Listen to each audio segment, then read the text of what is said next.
Hello everyone, welcome to our first lecture for research for high school students, especially in basic data analysis and statistics for research. My name is Hani Ramadan. You can call me Hani. And over the next 6 weeks, we'll explore how to conduct research, analyze data, and present findings effectively. But in this first course, we will have an introduction to research. Let's see the table of contents of this lecture. First, we will oversee the course, and then we will understand what is research, what is the importance, and why do we need to do research. And then we will review types of research. We have qualitative research, quantitative research, and mixed method. Next, we will describe the research process of our intended research ideas. We will cover the methods to identify the problems until we draw the conclusion. And after that, what is the common research mistakes or pitfalls that we need to avoid? And also, I will equip you some knowledge about the research tool that we will use in this lecture. Okay, let's move on to the overview of this series. Okay, this series objective, we want to understand the statistics and data analytics for research for beginner. First, we need to know the research fundamental, and then we need to understand the data, and then we learn some basic statistics, and then we will get to know the analysis methods that need to be done for our research. And also we will learn how to visualize data, and then will execute the research writing into the report. And for this lecture, we will cover the research fundamental. Okay, so what is research? Before we cover what is research, we want to know what is the objective of research. Research aims to generate new knowledge. For example, um, okay, how many students in your classroom? Actually, that is not a research because, yeah, we can only see that the students are, for example, 40 when we see the roster. And then, okay, if we want some other example, I am 17 years old. Is it a fact, but it does not count as research and it does not have a new knowledge. What is research actually? So, research is a systematic way to generate new knowledge. Okay, for example, for the first example, um, the students in my classroom are 40. It's just a simple fact and we don't have any systematic way to generate that new knowledge. And then I am 17 years old. Okay, that's just a simple fact, just a simple statement, and we don't have any systematic way to produce it. And for example, what we want when we want to say that, okay, I want to research for a new book. We want to write a book, and then we need to do some research. Well, actually, that's not kind of research that we will do here. So we will learn the characteristic of research that we will talk here using six principles. Before that, some other example of research question is there any relationship between weekly study hours and final exam scores? Why this is a research? Because first, okay, we have some research question that needs to be answered. Is it testable? Okay, we want to test if weekly study hours have some relationship to the final exam score. Okay, first we need to collect the weekly study hours for some students in the school and to check their final exam scores. And then we analyze the data and we draw some conclusion. Oh, okay, the weekly study hours and final exam score does not relate. do not relate to each other. And then this is one idea of the research question. And then, is there any difference between test scores? We rush to study one day before exam and study regularly. Okay, so this is the idea of the research question. We want to test this idea, is it correct or not? And is it from some population? Okay, for example, from our class. And then, for example, we want to check this is valid or not. The research question is actually valid. We will talk about it later. And then we want to test this idea against data. And then we draw the conclusion. So that is research. Let's continue to the characteristics of research that we need to see whether we do research or not. And this is all. This is not the example of research question. Why? Because the studying help does not measure something to each other. Okay, so to produce new knowledge, research has to be valid, systematic, empiric, reliable, controlled, and scientific. The six characteristics are the foundation to do research. So that we know that our knowledge is trustworthy, reproducible, based on actual evidence rather than opinion, and meaningful. Okay, first, research needs to be valid.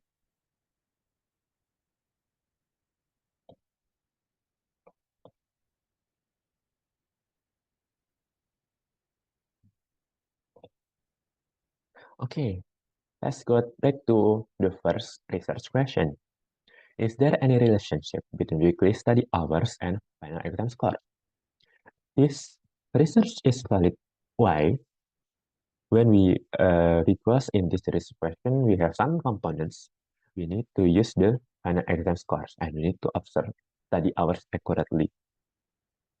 And then it's not valid when we just use random tests and doesn't measure anything because we already know that final exam measures the student's performance based on some their understanding about the subject. And we just ask the students, okay, uh, not very exact, how long did you study for this exam? But he or she doesn't give some good measurement about how long did you study. Okay, I just studied it eventually and so on. So that is not a correct answer for answering the data on weekly study hours. And then research need to be systematic. For example, again, we use this question again.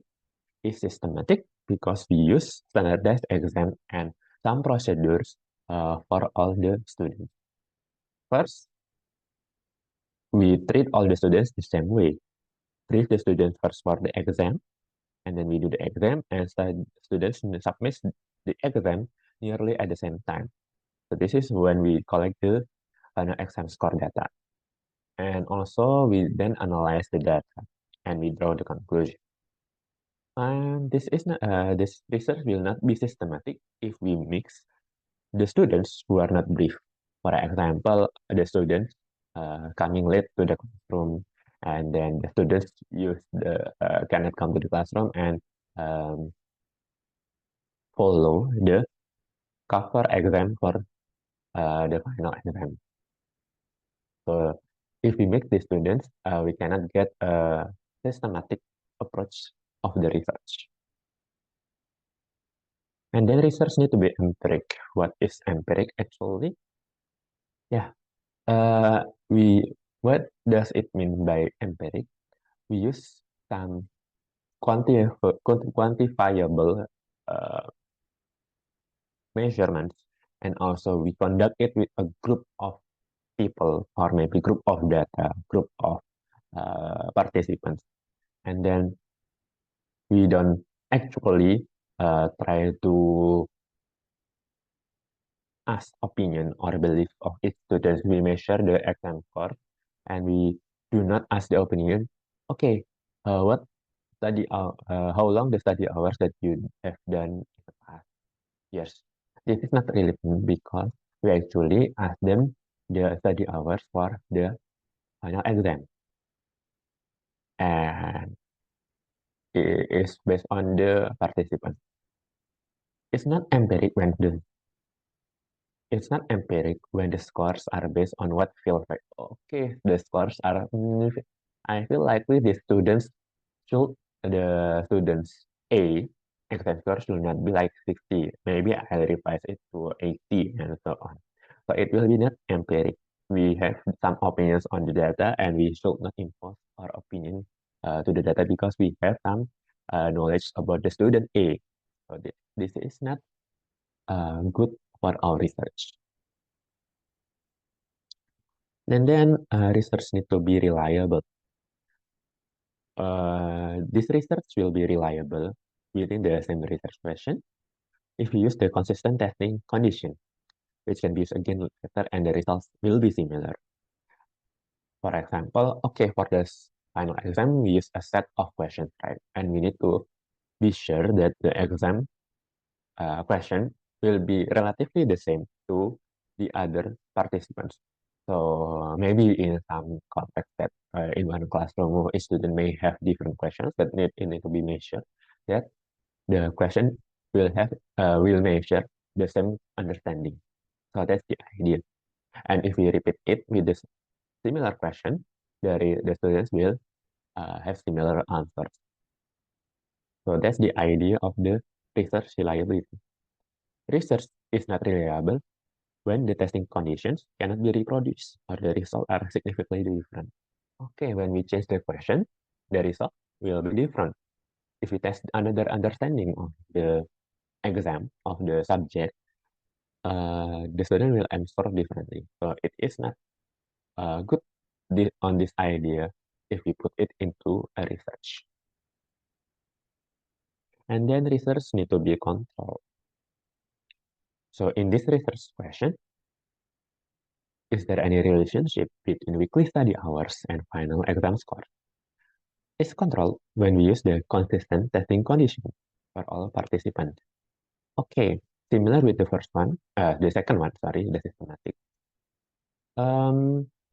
The students will have the same exam schedule and the same classroom, and will specify for the participants of the research are the students in the same classroom. If we, for example, have a student from different classroom to be included in the research participation, it might be okay, but we need to control one or two things. Okay, the exam schedule it needs to be the same, and then the exam question must be the same, and again the student needs to be in the same condition with the classroom in the first classroom that we specify before. So it still need to be controlled. It's not controlled when we mix different exam schedules and classroom from different participants. Uh, One of the idea is like, okay, the students from the classroom A and students from the classroom B may have different conditions, such as the temperature of classroom A is slightly colder than classroom B. It might affect the outcome of the scores. This is what we need to examine deeply how we do the control of the research. And then research need to be scientific. Okay, in this research question, we need to follow some research methodology that has been established and sound. Even if that's not that established, we need the research method that to be sound. Uh, for beginners, I don't recommend you to establish your own research method, but just to follow the existing research method. But if you want to have a different research methodology, it needs to be sound. You need to discuss it with your supervisor or your peers about the research. And then also you need to have some unambiguous hypothesis on this relationship. Okay. Uh, the hypothesis needs to be clear. For example, okay, there is a relationship between weekly study hours and final exam scores. This is an ambiguous hypothesis. What is the example of the ambiguous hypothesis? Okay, the ambiguous hypothesis is like, okay, mm, the longer study hours may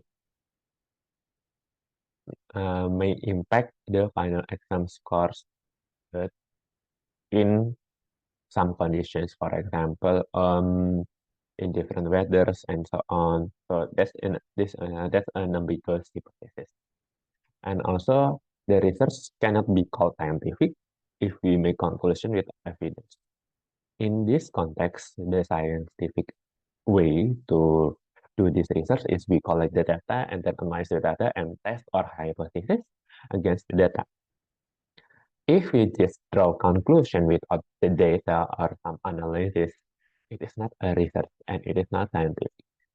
So that's what are the characteristics of research based on the six aspects: the validity, the system, and the empiric data, reliability, control, and science. And let's continue to the types of research. First, it's we will have the qualitative research, and then we have the quantitative research, and we have mixed method or both of this research. First, we will understand the qualitative research. Qualitative research, the aim is to explore the quality, experience, and meaning.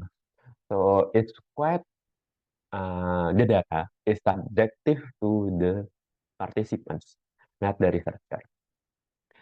We can also analyze some non-numerical data. For example, we will study a book which has title something. We want to analyze the topics that the book discuss, and then we understand. Okay, the book is established in 1970, and what happens in 1970 in that country about the writer and so on. So we will discuss more into that idea. So we focus on collecting the non-numerical data. For example, the participants' opinion, some of their experiences, or some of their behavior. We try to observe it, and you try to gather some data. We can also do some interviews, like discussing something with the participants, gathering the answer from our interview questions, and then we have some focus group discussion. Oh, okay, what are the opinions of this group on this idea, and so on. And we have some observation, we have discussed it before. We watch and note the behaviors, and then we put it into some research data, and then we try to analyze, okay, this group's behavior on this concept is uh, is quite interesting. For example, if we analyze group of students, their behavior in throwing garbage in the can or not, we will take some notes on that. Okay, actually they throw the trash in the trash can around the break time schedule. So it's a behavior that we can note. And also we have some case studies. We study some, for example, that a book. So it's a qualitative research. Okay, and then we have the quantitative research. We analyze the numbers and measurement. We actually will see so many numbers on quantitative method. We will examine numerical data and some measurements, for example, measure the study hours of the students. And then we get some data, numerical data, and then we analyze it. We can do some surveys with rating scale and then experiment, and we test some students with the exam scores in the under control condition within the same classroom, same schedule, and so on. And then we do some statistical analysis of the data that we gather, and we can use some statistical tests to find patterns and relationships. So that's the idea of quantitative method. So we'll deal with the data, numerical, and we try to find conclusion about the data. And also we have the mixed method or combination of both. Okay, we have the qualitative and quantitative research in this mixed method. It's a little bit more complicated, but it will be useful in some research. For example, a researcher might use surveys to collect the student test scores, but also we try to understand what are their reasons or what are their behaviors to uh, face the exam. What are their study habits and motivation? So we will see some non-numerical data and numerical data both in this mixed method. And we will have some understanding, oh, okay, when we see that some students, if they score a high test, sorry, when and they have a high test score, we group the the students based on the scores high, medium, and low. And then we try to interview each of them and we try to understand, oh, okay, they have some common ideas in the high scoring students or medium scoring students or low scoring students. We need to okay, in addition to some, okay, there are some patterns in the two student test score and study habits. And then we will understand, okay, what are the study habits that may affect the high scores or low scores. It's actually very useful on that. However, in this research course series, we will focus on the quantitative research. We will deal with the secondary data set, and then we'll try to do some statistical tests, and we try to draw some conclusion based on the uh, secondary research data set. Now we'll cover the process of the research. Remember, one characteristic of the research, it needs to be systematic and scientific. It needs to follow some uh, established research method. The research follows certain steps to ensure the reproducibility also. I believe you are familiar with this research methodology steps, and it's actually common for all research in the world. First, we need to identify the problem. We need to build the research question. Okay, for example, we have some research question before, yeah. The example of not a research question. Okay, the study help the or performance, the student performance. Okay, how do we define help? How do we define the success of the performance and so on? This is actually very ambiguous research question, and if the conclusion, okay, the study helped um, exam scores to be higher and so on. So it's actually common knowledge, and we don't have any new knowledge if we study that question. But if we want to study, okay, is there any relationship between the study hours and high exam scores in school X of classroom Y? And then we can conclude, okay, in classroom Y, actually there's no relationship between study hours and higher exam scores. So that's a new knowledge for us, right? So we need to identify the problem, and then we need to develop an interesting research question to generate that new knowledge. Needs to be specific and needs to be uh, find, needs to be a new finding. And then we need to observe the problem and situation. We need to gather background information and explore existing theories and finding and identify potential variables. Based on the previous research question, we have the okay school X and classroom Y. Oh, okay. Why studying on school X is interesting? Because it's actually a private school, but the location is in a rural area. We have all of the students' economic background there. The parental condition is quite varied, and we want to test against classroom Y in that school that actually have a very diverse student in that context. So basically, classroom Y is a mini population of the school X. And then we explore existing theories and finding. Okay, for example, usually the students with longer study hours have a good higher score based on research of A, B, and C. Okay. And then we identify potential variables. Okay, we have the study hours, we have the exam score. Maybe we need to identify the other things.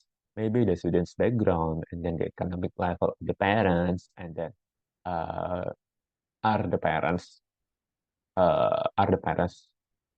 do the students have the father and mother, or just a single parent, or they do not have parents at all at the moment, and so on.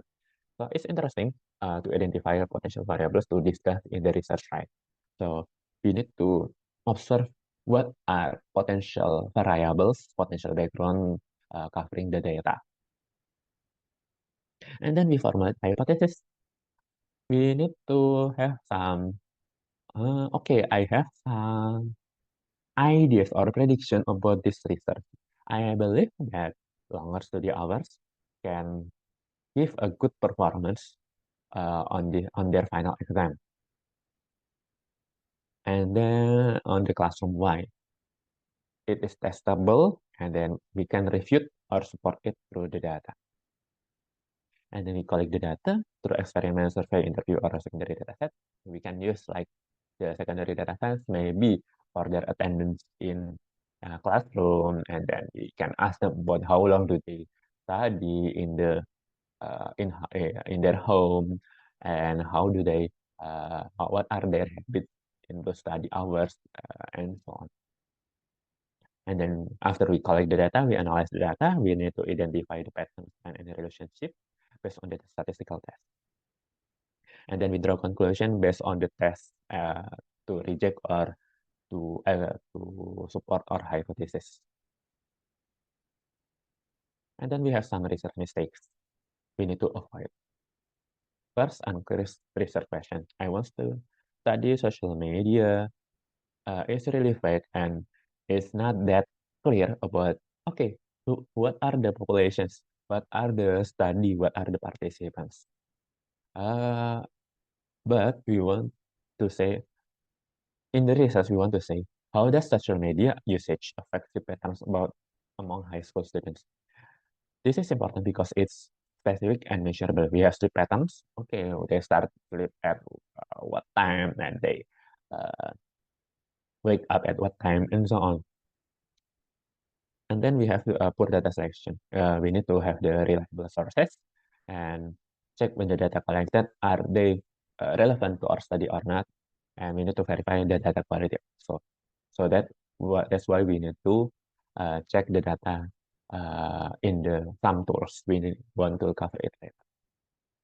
And then we have some confirmation bias. This is a big one actually.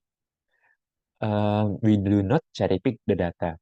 We only pick the data that we like, that supports our hypothesis, and we uh, remove the data that does not support our hypothesis. This is quite a common pitfall, and we need to consider all the data. Maybe just remove the ones that are not relevant. For example, the students who are sick that day. Um, for the study hours, we need to collect all the students' data, and if in the end that some specific data causes the conclusion to be rejected, we need to say that our hypothesis is actually wrong or not conclusive. So that, okay, there are some limitations because because the students are too diverse and so on. It's actually an unexpected finding. Oh, and the fourth pitfall is overgeneralization. If we draw some conclusion like this, all teenagers are addicted to social media. This is actually quite dangerous because all teenagers we generalize all over the world is dangerous actually. But if we try to specify them into one window or one group, in our sample, 70% of teenagers use social media more than 3 hours daily. This is precise and this is specific, and we get it from the data. And then we confuse correlation with causation. If we draw some conclusion that, okay, more ice cream sales cause more death by shark in summer, this is actually very illogical, right? Um, in our, because if we observe the trend, maybe the sales increase and the death increase. If we see that, okay, they both increase at the same time, but it does not mean they cause each other. So this is the important thing to avoid in research. And then we need to avoid ignoring data limitation. Please be sure to mention all the details of your data, sample size, or even data quality issues, even for example, participant or conduct with unreliable internet connections. Some data might be unavailable. We need to mention that also. And finally, to support our research, we need to have some efficient, some tools, for example, spreadsheet data and some file management programs. For example, in this research project folders, we have 3 different folders for the data. We have the raw data after we collect and then and what is the result. And in the research project, we have the reports. We have like the different versions of the reports. From the data, we also have the versioning. So, for example, this one. From the analysis, we have this kind of data. Let's see this data. Okay, we have some data here. Specifically, each row shows each record, and each column shows the variable. And then also for the versioning, we have some updates for the first draft, we have the version 2, and then we have the final version. And then we have the statistical formulae. The statistical formulae will help us to analyze the data and test our hypothesis and draw reliable conclusion. Don't worry if the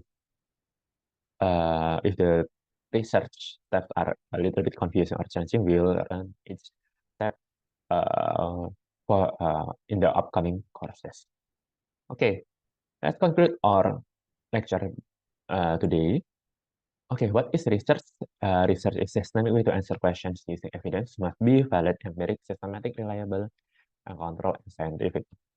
And we have 3 different research types: qualitative, quantitative, and mixed method. And we have some tools, file management to ensure the organized structure. We need to document everything in research, and some spreadsheet to do some data organizations within the research data, some calculation and statistical formulas. And next week, we will understand different types of data. Okay, that's all for the lecture today. I hope we can understand research better in today's lecture, and we have some assignments within this lecture. I will send it to the Google Classroom. If you have any question, don't hesitate to discuss it in the Google Classroom.